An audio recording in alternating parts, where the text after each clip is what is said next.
Hi friends, welcome back to Max Electronics, and in today's video we will be looking at the RespAlert. It's a device used for breath detection in animals, so stick around.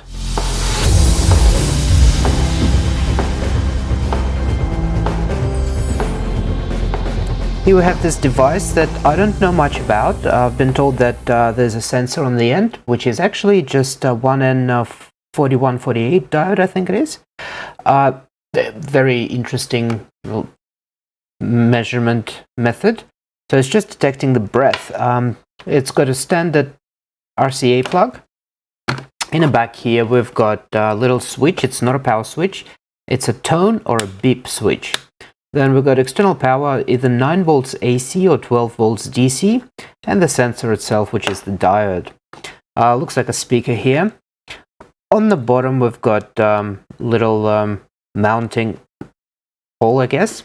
Nothing on the sides. On the top here we've got, interestingly, that I can see through there, is a light sensor, so I'm not sure what that's there for. And if you see red on my fingers, it's not blood, it's actually text that leaked on my fingers.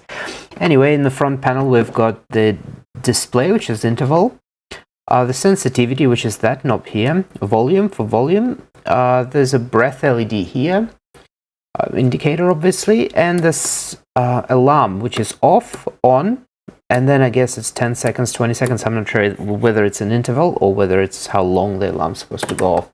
I assume that's an interval. So we'll have a look inside the box. I know for a fact that the diode here, let me zoom in so you can see better.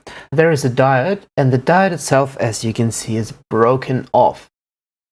I've had a look at the numbers, and it's a standard one, and 4148 I think it is. But the problem is this stuff here is like a concrete, so it's literally like a stone. So I'll have to get that out. I already got the new diode right here that I'm going to replace it with, because this one is all corroded and everything. It's the same diode, it's just a new one. So we will replace the diode, and then we will have a look what's inside the machine and we'll plug it in. Let me just try to get all of this out and desolder that old diode and fix the sensor cord, and then we'll come back.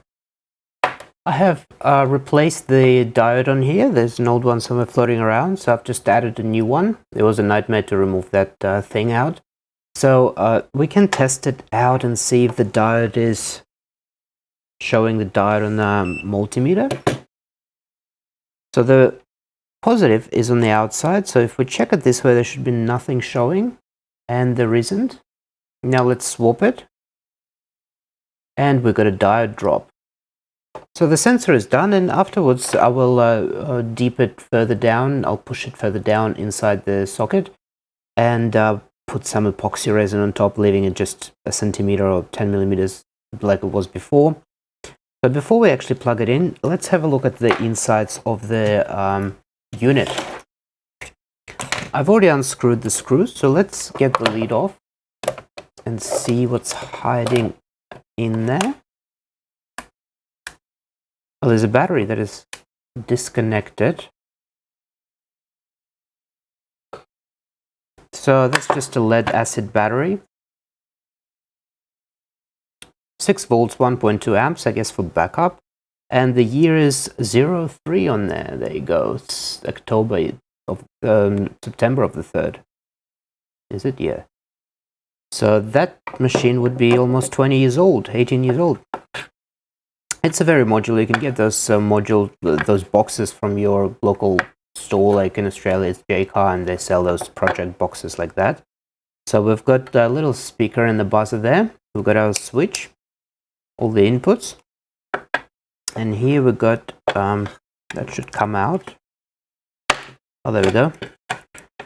The panel with everything on it, and it does have LDR. So I'm not sure what the LDR is for. Maybe it dims the brightness or something, you know, when it's dark, something like that. Now to get into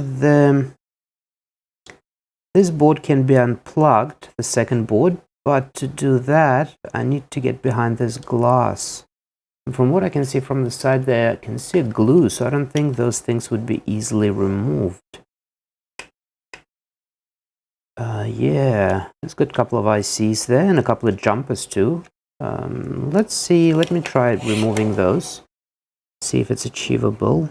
I doubt it because there's a lot of glue there.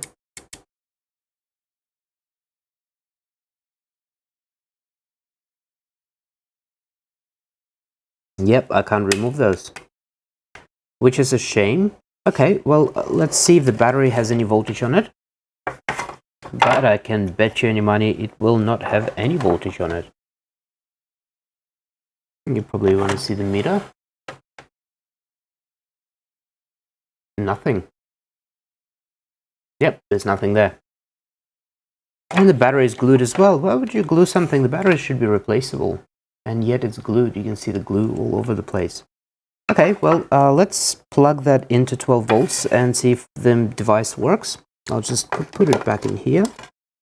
Here we go. So I'm going to plug the sensor in and put it to tone, not beep, because beep is going to be a buzzer and it's going to be very annoying.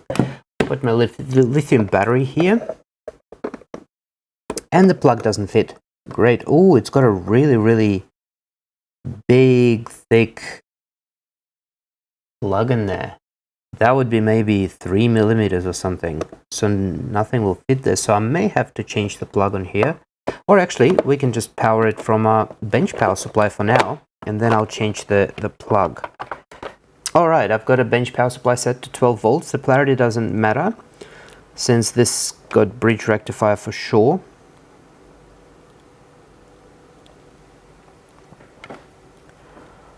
Okay, so we've got a red dot on the screen now. And I think that would be the power switch. So let's turn it on.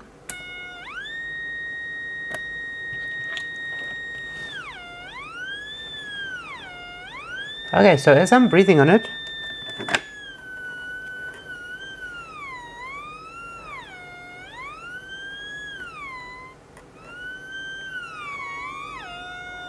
you know, that reminds me of Thurman.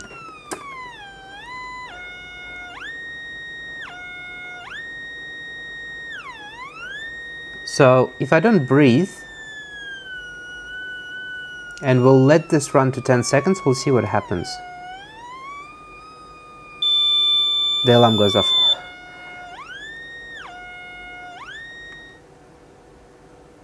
So that's me holding it to my nose, and that's me holding it if I'm talking. So, yeah, it works. Very interesting device. I've never actually seen anything like that before. So, yeah. Yeah, I'm gonna hyperventilate if I keep doing this, but it's funny how it's almost like a Thurman. And it's consuming only 150 milliamps, very small. Okay, I'm gonna turn that off and fix all this. Maybe, I could have put lithium battery in here, but I don't know if it'll worth. I've got other actually 6-volt batteries, they're just larger ones. I don't know if it'll fit here. I might be able to fit one just here, maybe not.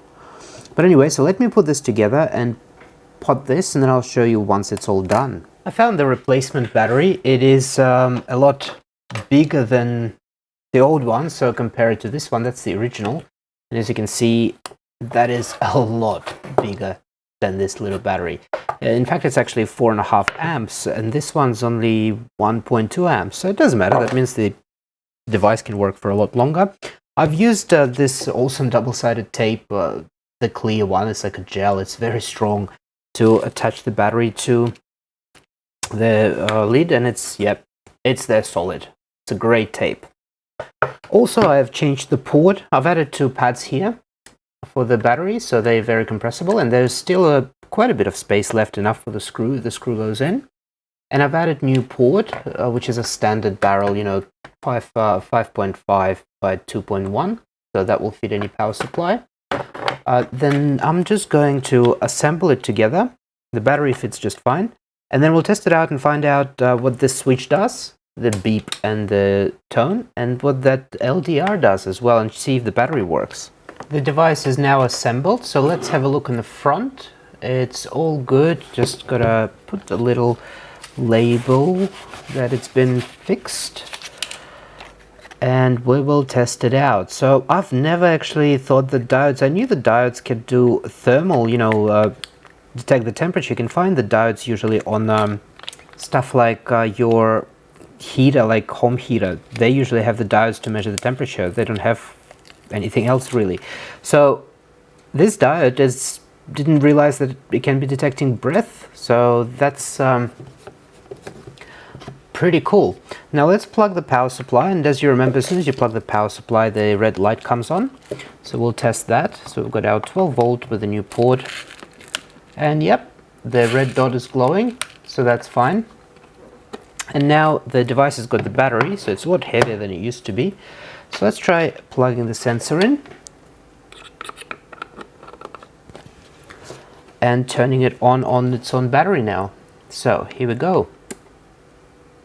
Yep, it works.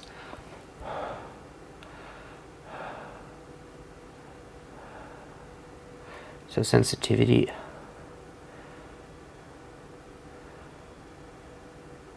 Yep, that works.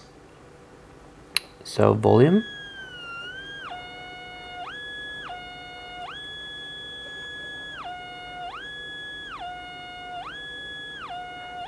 That works just fine. Let's see what happens when we switch it to the tone, to the beep. Oh, that turns the tone off. Oh, that just makes a beep only when you breathe.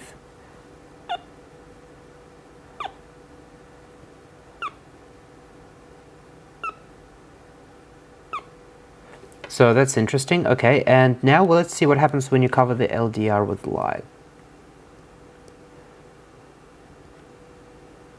Huh.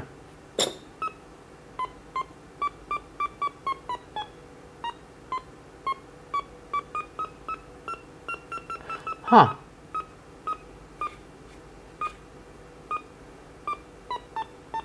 I guess maybe that's interesting. So when you swipe it,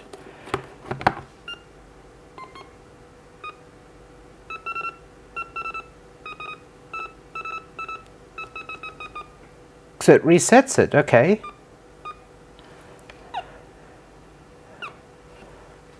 Yeah, so that's what the LDR is for. Okay, and let's see if the alarm goes off. I don't think it will actually, because it's just on.